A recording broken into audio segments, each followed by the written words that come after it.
Hi, so this is Rachel again. I'm going to try to remember to say your name. What are you? Oh, Prince Godstar. Hi.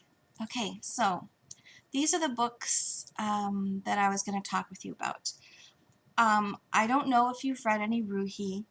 There's quotes in there and there's great exercises and it will help you memorize. You will have really great ability to memorize and it will give you tools to teach as well. Okay. When I was studying to be a Baha'i, there was no Ruhi, and there wasn't even an Akdas, okay? So the most holy book of laws wasn't even available to me because I didn't speak or read Persian or Arabic. So I had Baha'u'llah in the New Era, which now it looks like this, okay?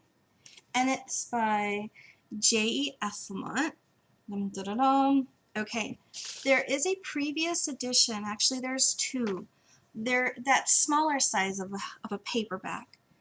The earlier one of the two is one you might want to get a hold of because on the internet it's pretty well publicized, and even before the internet it was known that there was a quote removed from Abdu'l-Baha.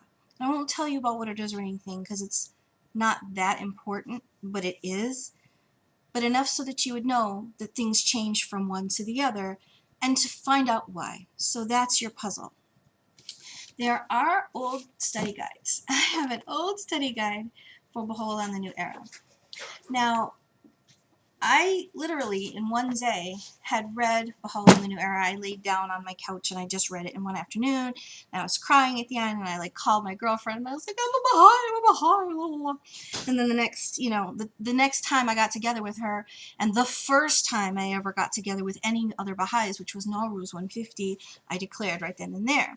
Okay, now I had been reading before Baha'u'llah in the New Era, so it wasn't like that was a one-day dealio, but that's how fast it happened for me. It was from Ayamiha. That's how fast. I learned about the faith in Ayamiha, and I was declared by Nowruz. So, you will come across certain writings that you might want to read.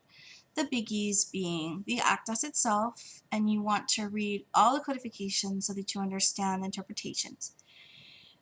The hidden words is a real good one. One of my favorites was 7 Valleys and 4 Valleys. I'd really recommend that. And those last three, they're just super beautiful Persian poetry, and some of it's Arabic. But it's just like reading Rumi or Khalil Gibran. I mean, it's just gorgeous. Whether you ever think he's a prophet or not, doesn't matter. It's beautiful writing, absolutely, especially if you like poetry. Now, to get in the more heady stuff, and this is where you'll really learn the history, is if you read the Dawnbreakers. Okay, I highly recommend you go to any used bookstore and get one, or, they're still being published. The one that is not being published, however, any longer, and it is harder to get a hold of, are the Lights of Guidance. Now, the Lights of Guidance was made, I think, in the 70s. And it's a compilation. Oh, wait, oh, no, it was 83, 88. Last reprint was 06. Okay. I don't know why I thought it was the 70s, but it's 83.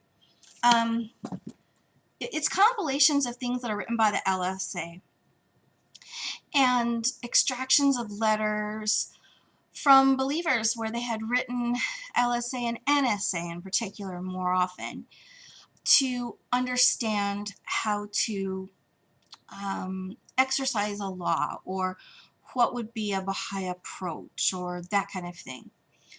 And in some cases, it will give you a fairly good understanding of what to expect, but in other cases, it will give you a really skewed view, and it's not accurate in some certain things, so you kind of gotta watch it, because it may or may not be in its totality, is the best I could say.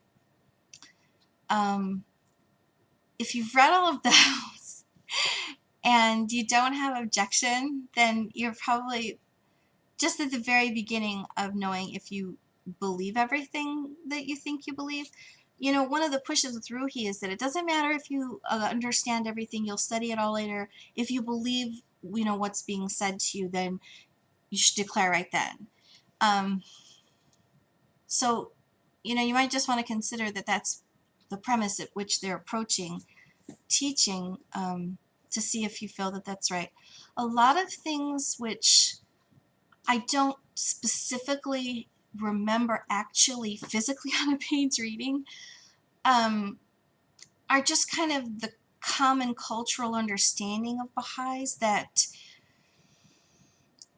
you know, I would say was conveyed as a mistrust of how the Bible was compiled. And, you know, most people don't even know that at all, and I'm still just vaguely starting to learn it. But the way it was ever conveyed to me is incredibly different than what I'm hearing and learning about now.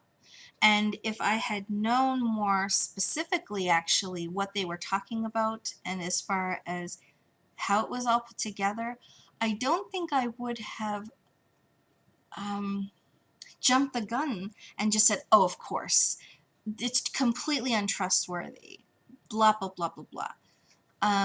And some Baha'is don't feel that it's completely untrustworthy, but I'm just saying that that was what was conveyed to me as a way to look at it. But because there's no clergy to ever refer to, you know, you really are on your own in the sense that, yes, there might always be somebody who's more well studied than you, and there are always books to refer to, but it really is between you and, you know, your prayer as far as what you glean from and what you learn, which is always over time. As far as all of that goes, I think the other thing that, as far as what you saw was sadness in the other video is what I'm trying to talk about, is that it was a sadness for the fact that I could no longer believe that as a reality, and that when I figured that it was an illusion, it was very disappointing, because it's almost like, I'm not saying it's like Santa Claus or something, but it was almost like the Disney It's a Small World.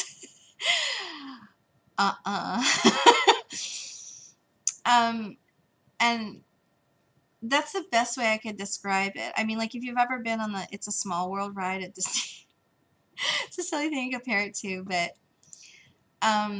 you know, where everybody's happy and everybody's, you know, all these different cultural backgrounds and in their national costume and dress, and everybody's happy, happy, happy, and there's no conflict and it's all peace and la la la la. There's a Pollyanna part of Baha'i culture. Not that all of it's that way, because truly there are people who are absolutely devoted and studied and deepened, as they say, and things like that, which, you know, their faith is deeply tested, truly. Even just living in this country, it's tested, but even worse over in Iran or any Muslim country, please. I mean, it's pretty miserable for Baha'is. Their persecution is pretty ugly. As far as, like, are there any things that I wish I knew before I was a Baha'i that I found out as a Baha'i? I myself personally didn't have any, but my husband did. Ooh, my husband was furious. He even he even made a video about it, really, which is the Baha'i equality of the sexes, and I'll put that in the info bar, because he really felt that he had been duped just on that. And his other question was, oh, and I wonder if I could find the page really quickie. I don't know if you've heard the story of the martyrdom of the Bab, and actually it was always one of my favorites. And July 9th will always be remembered for me as that. Well, because of the story of what happens, I'm trying to find this really quick, that when he was assassinated, right? Isn't that what they call it when they put you in front of a regiment of, what do they call those people? Firing squad. Is that an assassination or is something, or is that when it happens in the street? I don't remember. That they were going to execute. That's right. It's not assassination, it's execution. That, you know, he disappeared, and that then they'd found him back in his cell talking to his scribe, right?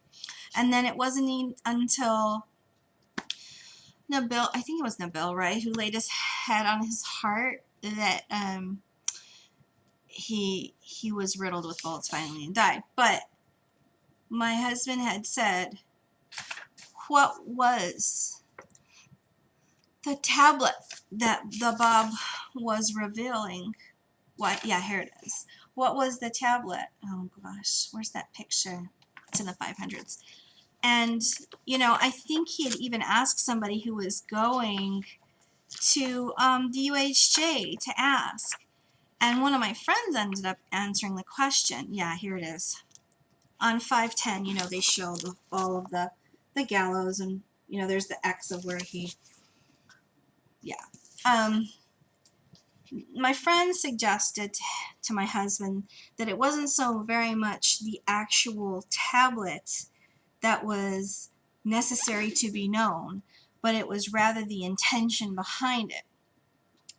I don't know why in particular that irritated and frustrated my husband to no end, but the fact that it could not be particularly and specifically identified, because he said, well, if he is going to not die and disappear like an avatar, and that's my description, avatar, I don't think my husband ever said that, then what was he saying that was so earthly important that he would have to remain to let that tablet be heard? So, you know, those were two that bothered him. I can't say that there were any for me, except for personal nagging ones that, you know, the prayers never bothered me. I read all the time. I went to feast as much as I could. I mean, I did it. I was on, you know, LSAs. I did all kinds of teaching for kids. I did all sorts of stuff. But I'm glad that it's gone. And I hope that you find whatever it is that it is your path. And whether you become Baha'i or not, you will still learn good and valuable things, whether you do or you don't. So that's my best to you, and I do wish you peace.